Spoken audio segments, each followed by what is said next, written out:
Bismillahirrahmanirrahim. Assalamualaikum warahmatullahi wabarakatuh.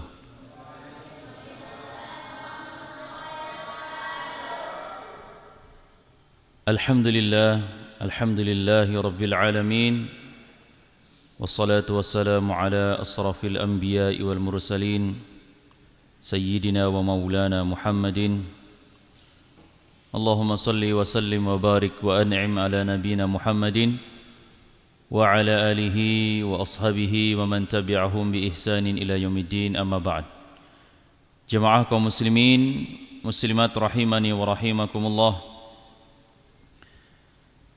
puji dan syukur kita panjatkan kehadirat Allah atas segala limpahan nikmat dan karunia-Nya, di mana Allah Subhanahu wa taala masih senantiasa memberikan kepada kita kesehatan, kekuatan dan kesempatan untuk melangkahkan kaki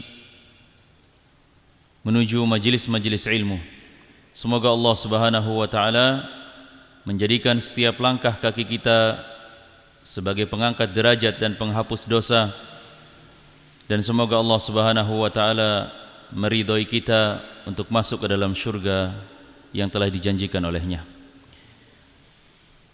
Pada malam hari ini jemaah sekalian, kita akan melanjutkan pembahasan kitab Sahih Targhib wa Tarhib. Kita masuk dalam pembahasan yang ke-17, yaitu anjuran salat pada jamaah yang banyak. Di anjuran salat pada jamaah yang banyak. Ya, kita ketahui bersama bahwa salat 5 waktu yang kita kerjakan sehari semalam itu, para ulama mengatakan wajib dikerjakan secara berjamaah. Oleh sebab itu, seorang muslim harus senantiasa menjaga salat 5 waktunya agar senantiasa didirikan atau dilaksanakan berjamaah di masjid. Karena banyak dalil-dalil yang datang dari Rasulullah SAW yang menyebutkan tentang kewajiban seorang laki-laki untuk salat berjamaah di masjid. Dan pada malam hari ini kita akan membahas hadis-hadis yang kaitannya tentang anjuran untuk salat berjamaah pada jamaah yang jumlahnya lebih banyak. Ya. Kalau kita menghitung-hitung jemaah sekalian, ya, masjid-masjid yang ada di tanah air kita, ya banyak ya. Tapi Masya Allah luar biasa, ya Alhamdulillah, meskipun 2-3 saf ya, masih ada orang-orang yang sholat berjamaah. Ya, meskipun masih banyak saf-saf yang kosong di belakang. Ya. Padahal kalau hari Jumat banyak orang yang sholat, apalagi hari raya banyak orang yang sholat. Tapi ketika sholat 5 waktu, kemana mereka semua itu? Ya. Maka kita bersyukur kepada Allah, ya Allah Subhanahu wa ta'ala masih memberikan kita taufik, ya, untuk senantiasa melaksanakan sholat 5 waktu di masjid, dan mengingat pahala yang sangat besar jamaah sekalian. Orang yang sholat berjamaah di masjid, langkah kakinya saja dihitung ibadah, sebagai penghapus dosa, sebagai pengangkat derajat. Bahkan orang yang datang ke masjid-masjid Allah dihitung sebagai orang yang sedang berjihad. Bahkan duduk-duduknya di masjid untuk menunggu waktu sholat dihitung sedang sholat. Jadi para jamaah sekalian yang duduk-duduk, ya, sambil menunggu waktu sholat, apakah dengan mendengar kajian, ya, apakah dengan membaca Al-Quran atau berzikir, atau hanya baring-baring saja menunggu waktu sholat, dicatat sebagai orang yang sedang sholat. Masya Allah. Nah, itulah keutamaan orang yang datang ke masjid. Ya, makanya orang yang sholat di masjid dengan orang yang tidak sholat di masjid, pahalanya beda. Meskipun misalnya umurnya sama. Misalnya ada orang yang memiliki umur 70 tahun, dia sholatnya berjamaah di masjid. Sedangkan tetangganya usianya juga sama 70 tahun, tapi sholatnya di rumah, maka derajat pahalanya sudah berbeda. Karena sholat berjamaah di masjid memiliki keutamaan yang besar. Ya. Baik jemaah sekalian, kita akan membacakan hadis yang pertama dari Ubay bin Ka'ab radhiyallahu anhu. Dia berkata, "Shalla bina Rasulullah sallallahu alaihi wasallam yaum as-subha. Faqala, ashahidu fulan?" Qalu, "La." Qala, ashahidu fulan? Qalu, "La." Qala, inna hataini as-salataini athqalu salawati 'ala al-munafiqina walau ta'lamuna ma fihima la ataytumuhuma walau habwa 'ala rukab wa inna as-saff al-awwal 'ala misli saff al-malaikah walau 'alimtum ma fadilatuhu la labtadartumuhu wa inna salata ar-rajuli ma'a rajuli azka min salatihi wahdah wa salatuhu ma'a rajulaini azka min salatihi ma'a rajul wa ma kathura fahuwa ahabbu ila Allah ta'ala. Kata Ubay bin Ka'ab, dia mengatakan, suatu hari Rasulullah sallallahu alaihi wasallam salat subuh bersama kami. Kemudian beliau berkata, "Apakah kalian melihat fulan?" Jadi Rasulullah menanyakan sahabat yang tidak hadir salat subuh. Rasulullah mengatakan, "Asyahidu fulan?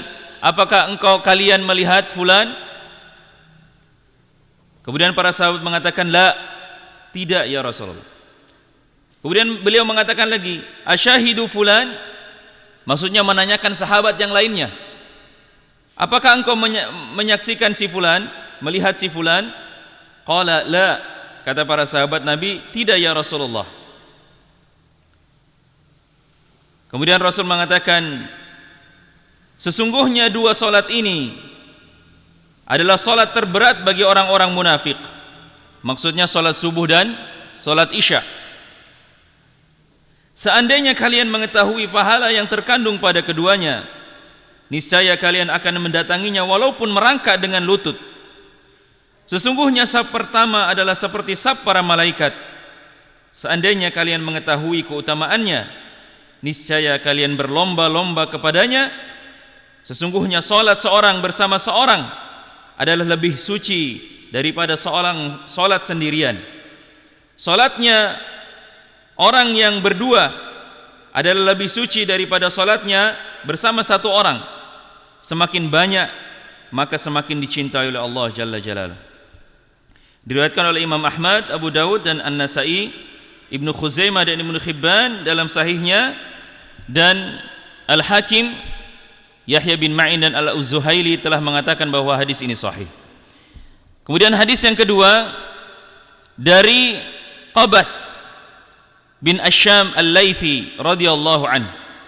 Dia berkata, Rasulullah sallallahu alaihi wasallam bersabda, "Salatul rajulaini ya'ummu ahaduhuma sahibahu azka 'inda Allah min salati arba'ati tatra wa salatu arba'ati azka 'inda Allah min salati thamaniyata tatra wa salatu thamaniyati ya'ummuhum ahaduhum azka 'inda Allah min salati mi'atin tatra." Salat dua orang yang salah satunya menjadi imam bagi yang lain adalah lebih suci di sisi Allah daripada salat 4 orang sendiri-sendiri. Salat 4 orang secara berjamaah adalah lebih suci di sisi Allah daripada salat 8 orang sendiri-sendiri. Dan salat 8 orang dengan salah seorang menjadi imam adalah lebih suci di sisi Allah daripada salat 100 orang dengan sendiri-sendiri. Diriwayatkan oleh Bazzar dan At-Tabrani dengan sanad yang sahih. Jemaah sekalian, dari dua hadis yang mulia ini kita dapat mengambil banyak hikmah dan keutamaan tentang anjuran-anjuran untuk salat berjamaah di masjid dan mencari jumlah jemaah yang banyak. Dan di dalam hadis yang mulia ini terdapat banyak pelajaran, dari mulai keutamaan seorang sahabat Nabi yaitu Ubay bin Ka'ab radhiyallahu anhu.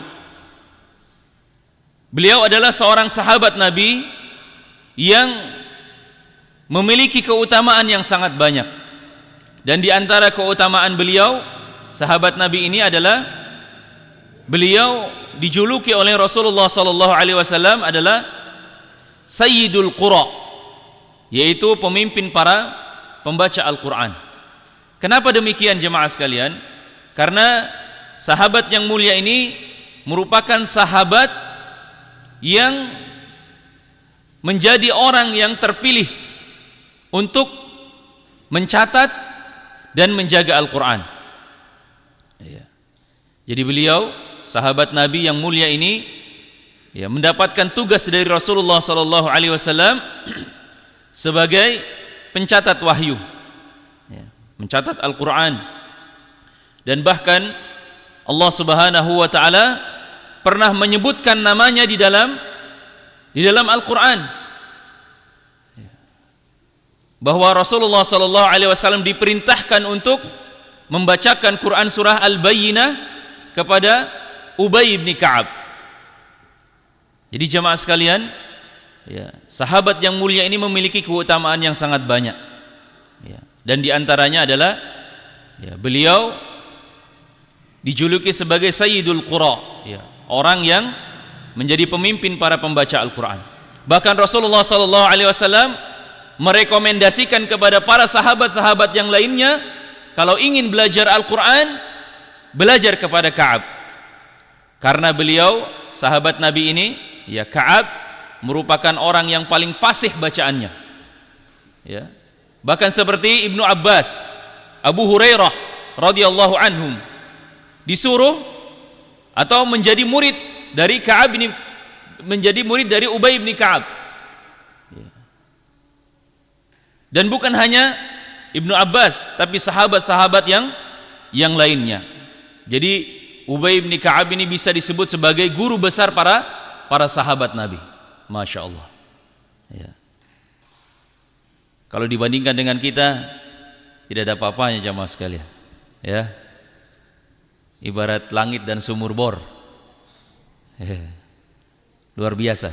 Semoga kita semua dijadikan oleh Allah Subhanahu wa taala setidak-tidaknya menjadi para pencinta Al-Qur'an, yang membaca Al-Qur'an, atau mungkin anak keturunan kita bisa menjadi para penghafal Al-Qur'an. Kemudian jemaah sekalian, faedah yang selanjutnya dari hadis yang mulia ini, yang kedua adalah kejelian Rasulullah sallallahu alaihi wasallam dalam memperhatikan para sahabat-sahabatnya. Jadi setiap subuh Rasulullah sallallahu alaihi wasallam itu mengabsen para sahabat-sahabatnya. Dan ini merupakan ciri-ciri seorang pemimpin yang sukses, karena dia memperhatikan bawahannya, memperhatikan rekan kerjanya. Jadi kalau ada seorang pemimpin yang senantiasa memperhatikan atau menegur rekan kerjanya, ini merupakan perkara yang baik. Dan ini dicontohkan oleh Rasulullah sallallahu alaihi wasallam ketika salat subuh. Rasulullah tidak menginginkan para sahabatnya tertinggal dari kebaikan, mengingat salat subuh merupakan salat yang paling istimewa, bahkan menjadi indikator, kata Rasulullah tadi, menjadi indikator adanya kemunafikan di dalam hati seorang muslim. Kita tidak bisa pungkiri jemaah sekalian, bahwa sifat-sifat kemunafikan itu akan senantiasa bercokol di dalam dada-dada kita. Dan indikatornya disebutkan langsung oleh Rasulullah sallallahu alaihi wasallam. Apa itu? Kalau merasa berat untuk melaksanakan sholat subuh dan isya, berarti ada indikasi bahwa kita ada kemunafikan di dalam diri kita. Dan itu kita harus mengakuinya, dan kita harus bertaubat kepada Allah Jalla Jalaluh. Jangan justru kita merasa merasa berat atau merasa tidak nyaman ditegur. Ya. Karena Rasulullah sallallahu alaihi wasallam sendiri yang mengatakan demikian. Jemaah sekalian, maka hendaklah seorang muslim sadar dengan apa yang mereka lakukan ketika ada rasa-rasa yang berat untuk melaksanakan sholat subuh atau sholat isya, maka segeralah bertaubat kepada Allah Jalla Jalaluhu. Kemudian faedah yang ketiga dari hadis yang mulia ini, bahwa betapa pentingnya sholat berjamaah. Ya, betapa pentingnya sholat berjamaah. Karena dengan sholat berjamaah, orang bisa saling menjaga ukhuwah, orang bisa menjaga tali silaturahim, memperkuat ukhuwah Islamiyah, menampakkan syiar-syiar keislaman. Kalau ada di suatu tempat yang masjidnya penuh dengan jamaah sholat 5 waktu, menunjukkan bahwa di tempat tersebut, di kampung tersebut terjalin ukhuwah yang sangat kuat. Jadi itu indikasinya jamaah sekalian. Kalau jamaah sholat 5 waktunya di masjid banyak, berarti di tempat tersebut terjalin suatu ukhuwah yang kuat. Ya, karena orang datang untuk sholat berjamaah itu tidak ada orang yang membawa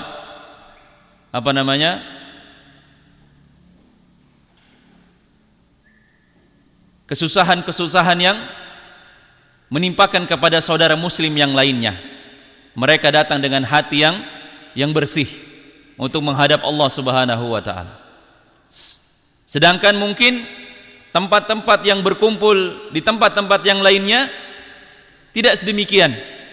Ada orang yang dengan hawa nafsunya, ada orang yang dengan membawa kepentingannya dan yang lainnya. Jadi jemaah sekalian, semakin banyak orang yang sholat berjamaah di masjid, menunjukkan bahwa di tempat tersebut telah terjalin suatu ikatan ukhuwah yang kuat. Kemudian jemaah sekalian, Rasulullah sallallahu alaihi wasallam mengingatkan kepada para sahabat agar jangan sampai terluput dari sholat berjamaah, terutama 2 sholat ini, yaitu sholat subuh dan sholat isya. Ya, sebahagian riwayat disebutkan bahwa para sahabat Nabi itu hampir tidak ada sahabat Nabi yang tertinggal dari sholat berjamaah, kecuali karena uzur. Jadi kalau ada di masa Nabi orang-orang yang tidak melaksanakan sholat, sudah dipastikan itu adalah orang munafik.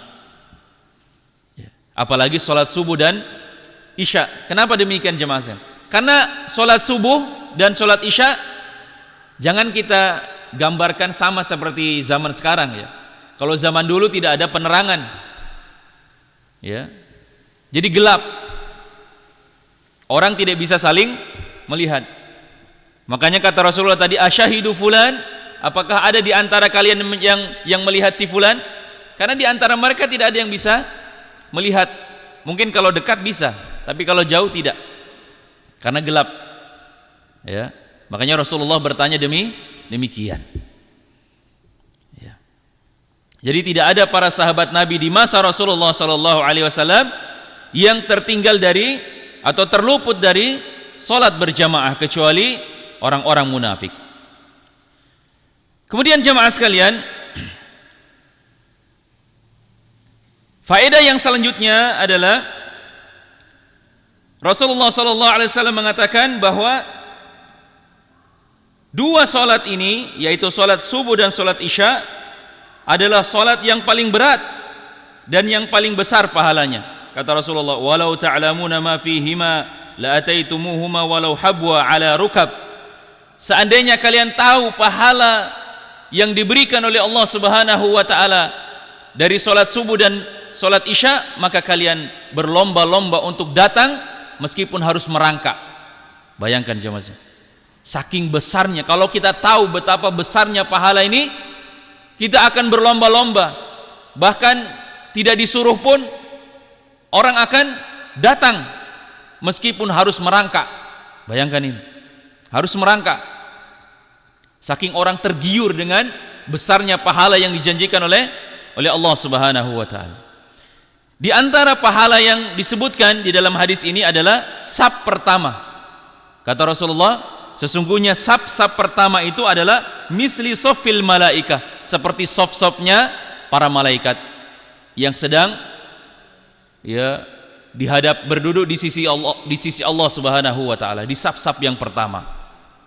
Jadi pahalanya sangat besar jamaah sekalian.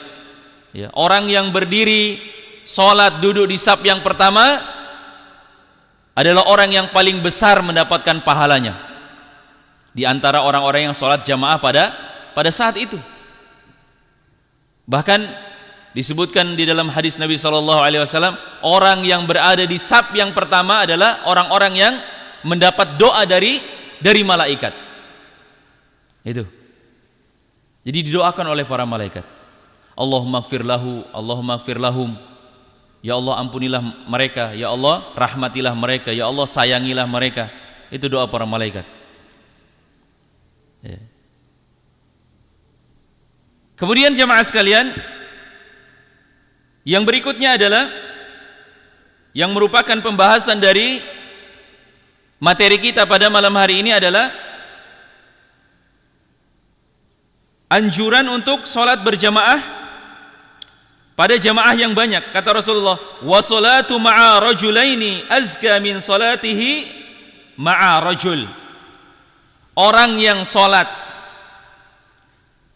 berdua, maksudnya ada seorang yang menjadi imam.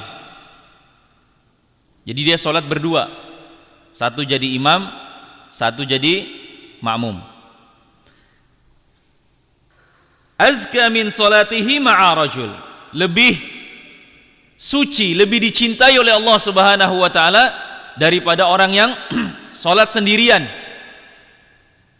Jadi lebih baik, lebih besar pahalanya. Wa ma kathara fa huwa ahabbu ilallah. Dan semakin banyak orang yang sholat berjamaah, maka semakin dicintai oleh Allah Subhanahu wa taala. Maka jemaah sekalian, ini diantara anjuran untuk senantiasa menjaga sholat berjamaah pada jamaah-jamaah yang banyak, karena pahalanya melipat ganda. Semakin banyak orang yang sholat, semakin besar pahalanya. Jadi keutamaan ini akan didapatkan karena banyak mendapatkan doa dari para malaikat, kemudian menjadi asbab dicintainya oleh Allah Subhanahu wa taala. Orang yang sholat dengan banyak orang, kekhusyuannya lebih mudah didapat oleh orang yang sholat berjamaah dibandingkan oleh orang yang sholat hanya sedikit. Dan ini juga merupakan simbol kekuatan, simbol keislaman yang kuat. Semakin banyak orang yang sholat, semakin membuktikan bahwa Islam adalah agama yang kuat. Tapi kalau cerai-berai, yang datang ke masjid cuma muazin dan imam, atau mungkin cuma hanya beberapa orang, maka ini menunjukkan bahwa Islam yang lemah. Dan ini sebenarnya tujuan dibangunnya masjid jemaah sekalian, untuk mengumpulkan orang. Kalau sekiranya tidak dianjurkan perkara-perkara seperti ini, kenapa harus dibangun masjid? Sholat saja di rumah sendiri-sendiri. Kan seperti itu. Kita membangun masjid yang besar, yang megah, yang bagus. Tujuannya apa? Tujuannya agar orang-orang berkumpul dan sholat bersama-sama atau sholat berjamaah. Itu tujuannya. Bukan hanya sebagai berbangga-bangga dengan besarnya masjid.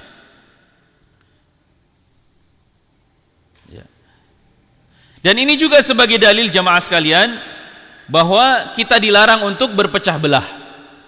Dilarang untuk berpecah belah.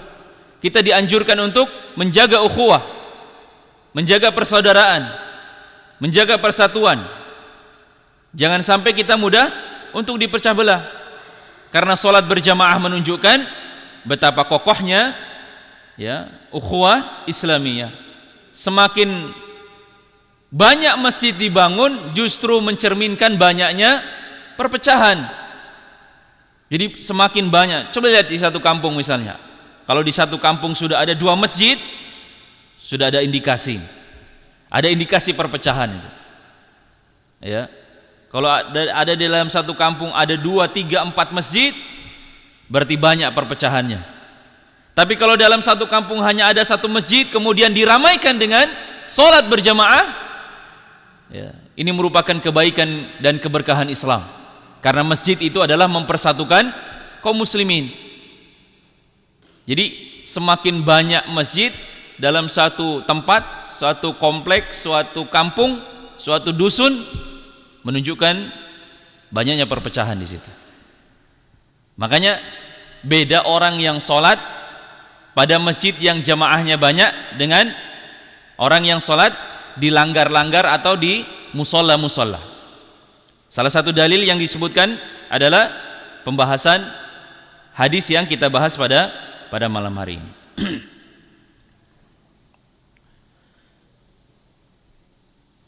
Ya. Jemaah sekalian,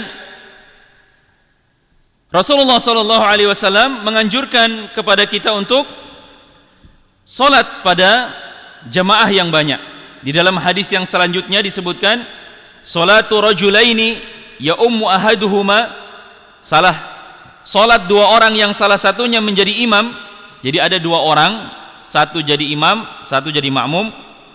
Azka indallah min salati arba'ati tatra, lebih baik dan lebih dicintai oleh Allah daripada 4 orang yang salat sendiri-sendiri. Jadi ada 4 orang salatnya sendiri-sendiri. Tapi ini ada 2 orang, satu jadi imam, satu jadi makmum. Itu lebih baik dan dicintai oleh Allah Subhanahu wa taala daripada 4 orang yang salat sendiri-sendiri. Wa salatu arba'ati azka indallah min salati thamaniyati tatra. Dan jika ada 4 orang yang salat berjamaah kemudian lebih baik dan lebih dicintai oleh Allah Subhanahu wa taala min salati thamaniyati tatra, daripada orang yang salat 8 orang tapi sendiri-sendiri. Wa salatu thamaniyati ya ummuhum ahaduhum, dan 8 orang yang salat berjamaah salah satu di antara mereka menjadi imam, azka indallah min salatin mi'ati tatra, lebih baik dan lebih dicintai oleh Allah daripada ada orang yang 100 tapi sholatnya masih sendiri-sendiri. Jadi jemaah sekalian, jangan bangga kalau sholatnya hanya di rumah, karena orang yang sholat sendiri-sendiri itu pahalanya hanya 1. Orang yang sholatnya berjamaah meskipun hanya 2 orang, misalnya hanya muazin dengan imamnya yang sholat, ya, itu lebih suci dan lebih dicintai oleh Allah karena pahalanya lebih besar, yaitu 27 derajat. Kalau dalam sehari misalnya dia sholat berjamaah 5 kali di masjid berjamaah, berarti 27 kali 5. Sedangkan ada orang yang sholat sendirian, 1 hari 5 kali, berarti cuma 5 pahala dia dapat. Sedangkan yang satunya 27 kali 5. Berapa 27 kali 5? 27 kali 5 berapa? Siapa yang bisa hitung? Yang bisa sebutin saya kasih hadiah. 100?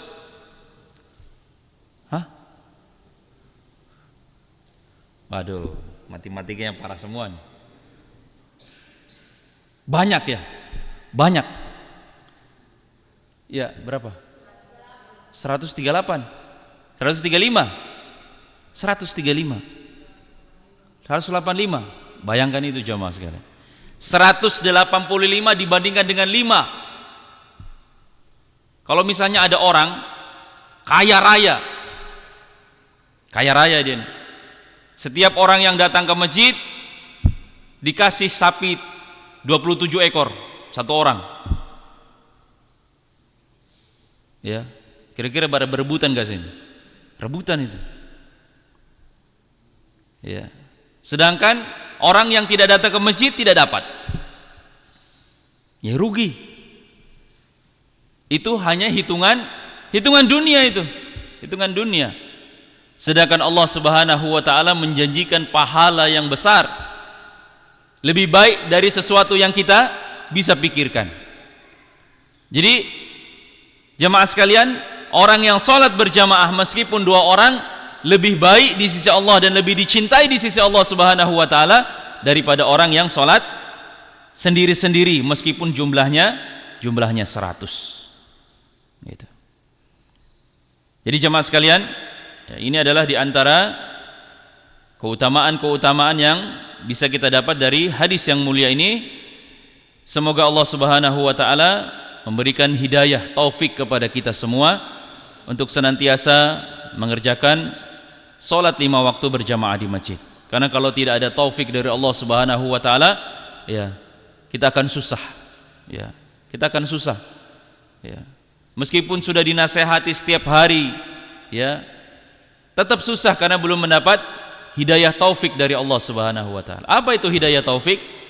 Kemudahan, ya, dari Allah Subhanahu wa taala untuk melaksanakan ibadah. Ya. Melaksanakan ibadah. Apalagi kata Rasulullah sallallahu alaihi wasallam, ya, menjaga salat subuh dan salat Isya. Jadi kata Rasulullah sallallahu alaihi wasallam, siapa yang salat Isya, maka maksudnya siapa yang salat Isya berjamaah, maka dia telah menghidupkan qiyamul lail, setengah dari qiyamul lail. Dan barang siapa yang salat subuh berjamaah, maka dia telah menyempurnakan yang setengahnya.